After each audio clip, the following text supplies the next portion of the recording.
Ang service ninyo is napaka-complete. Ini-explain nyo sa amin yung paanong paggamit nito. Malaking tulong to sa akin. Ayun mga pare ko, itatry ni Sir Yusuf ang ating Mavi Stroll D3. Ayan, Sir Yusuf, ikot ka nga dito. Yeah!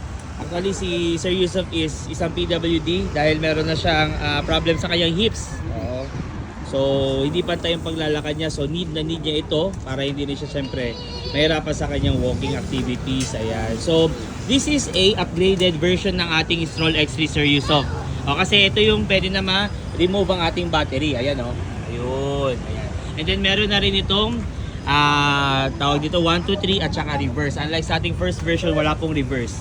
Ayan. So, kamusta po Sir Yusuf? Well, it's good to have this equipment kasi alam ko malaking tulong sa akin sa mobility ko, lalo na sa aking pag-opisina.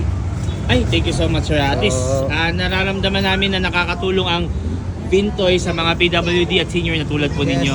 Thankfully din, ang service ninyo is napaka-complete. Ini-explain nyo sa amin yung paanong paggamit nito. Sobrang nakakataba naman ang all the way from Cotabato City. Ayan, so galing pang Cotabato City, pumunta lang ng Davao City para makuha ang ating Mavi Stroll D3. Thank you po Sir Yusuf. Yes, thank you po. Ay, thank you so much.